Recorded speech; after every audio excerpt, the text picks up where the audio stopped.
Good morning, beloveds. Good job. I wasn't sure if you'd do it a second time. As we gather here today, I invite you to settle into this moment. Take a moment to release any distractions from the outside world. Any thoughts about what comes next? Maybe you need to shake it off in order to really relax. We have a lot of really big, heavy things going on these days. Feel your body in this space, grounded, supported, and present. In this stillness, we connect to something deeper, something more rooted than the rush of our daily lives. Let this breath be an anchor for us. Now let's center ourselves with a meditation from Thich Nhat Hanh, a simple but powerful practice of renewal. Breathe in and know that you are alive. Breathe out and know that this moment is enough. Breathe in and receive the gift of renewal. Breathe out and release all that you carry. You are here. You are whole. You are loved. As we come back into the rhythm of this space, let us carry that stillness with us. Each breath, each moment of presence is a reminder that renewal is not something we wait for. It is something we create right here, right now. In this breath, we are reminded that we are enough, and that even in the midst of all that we carry, we have the power to begin again. Friends, I don't know about you, but I need that renewal. The world we live in asks so much of us. The work of justice, of healing, of simply making it through each day, it can feel relentless. The news cycles, the struggles in our communities, the personal burdens we carry. There is always something demanding our attention, always another need, another crisis, another call to act. And when we are constantly giving, constantly pouring ourselves into the needs of others, where does our own renewal come from? How do we keep going without burning out? Too often we treat renewal like an afterthought, something we can get to once we've finished everything else, once the to-do list is clear, once we've helped everyone who needs us, once we've proven that we deserve it. But I want to offer a radical idea today. Renewal isn't a luxury. It isn't something we earn after we've done enough. Renewal is a birthright. It is a necessity. And if we do not claim it, if we do not practice it, we will find ourselves depleted, disconnected, and unable to live into the world we are trying to build. If we want to create a just and loving world, we must also create just and loving lives, starting with how we treat ourselves. Renewal is an act of faith in the future. It is the deep, unwavering belief that we are worthy of care, that our bodies and spirits deserve tending, that the work will still be there tomorrow, but we can only do it well if we are whole. Tricia Hersey, founder of the NAP Ministry, teaches that rest is resistance. In her book, Rest is Resistance, she reminds us that in a culture built on grind and productivity, choosing to rest, choosing renewal, is an act of defiance. It says, I am not just what I produce. I am worthy simply because I exist. So let's make this real. I want you to ask yourself, when was the last time you rested without guilt? Not just asleep, but true rest. When did you last take a walk with no purpose other than to notice the trees? When did you last allow yourself to stop striving and just be? For me, I know when I haven't been practicing renewal, I get impatient. I lose my sense of humor. I forget why I love this work. And so I try to weave small acts of renewal into my life.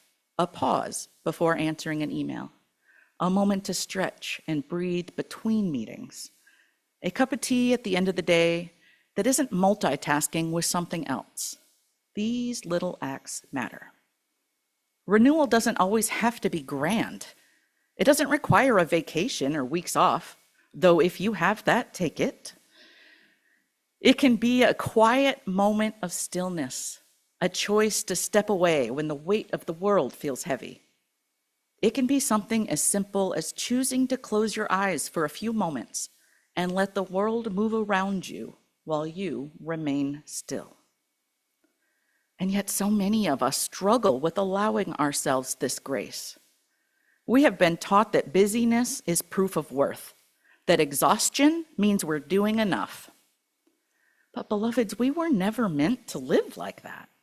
Our spirits were not made for endless labor, for depletion in the name of productivity.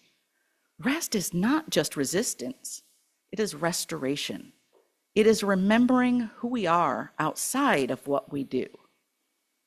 Renewal is not just about us as individuals, it is communal. It is interdependent. When we embrace renewal, we make space for others to do the same.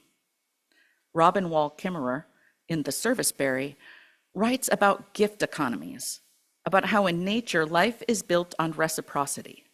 A tree doesn't hoard its fruit, it offers it freely, trusting that the ecosystem will return the gift in some form. What if we lived that way? What if instead of believing we must do everything alone, we trusted the ebb and flow of community? In our UU values, we lift up interdependence, the idea that we are all woven together in the vast living web. And yet, so often, we resist this truth. We tell ourselves we must do it alone, that needing help is weakness. But interdependence teaches us something different. It says your renewal is bound up in mine. Your ability to rest makes space for my own. And when we care for each other, we all become freer. Here's a simple way to practice this. Give someone else the permission to rest. If you are a leader, don't overglorify work. Encourage your team to take breaks. If you're a caregiver, let yourself receive care. If a friend is exhausted, don't just tell them to rest. Bring them a meal. Offer a helping hand. Remind them that they are not alone. When we care for each other, we build the world we long for. In my own life, I have learned this lesson the hard way. I spent years believing I had to be everything for everyone, that if I didn't do it, no one would, that if I stopped, everything would fall apart. And you know what? The world kept turning when I finally let go. Community moved in, people showed up, and I learned that I am not indispensable. I am deeply loved, and that is enough. I am enough. In Unitarian Universalism, our values call us toward transformation, and transformation does not happen when we're running on empty. Love, justice, and equity cannot thrive in exhaustion. Renewal gives us the strength to keep showing up. And transformation is not always easy. It asks us to let go of what no longer serves us. It asks us to trust the unknown, and that can feel uncomfortable, even terrifying. Again, think about nature, the changing of seasons. A tree that loses its leaves does not panic, wondering if it will ever be full again. It trusts the cycle. It knows that in letting go, it makes space for new life. We too are a part of this great cycle, and yet we resist it. We hold on to old patterns, afraid that if we let go, we lose ourselves.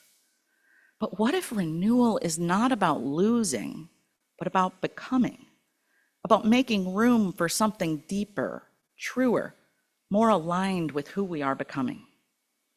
So here is my invitation to you this week. Choose one act of renewal and commit to it.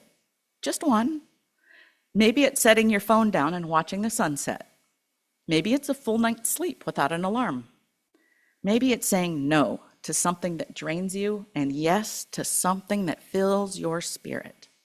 Whatever it is, let it be enough. let it be holy.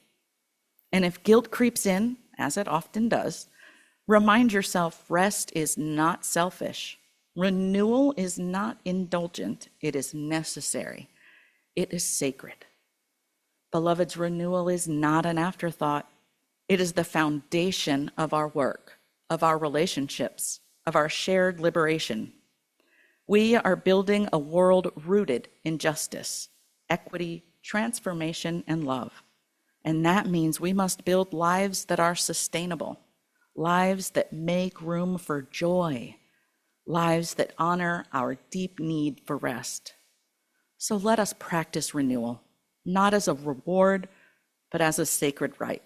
Let us rest, knowing the work will still be there, and so will we, stronger, clearer, and ready to begin again. Amen, Ashe, and blessed be.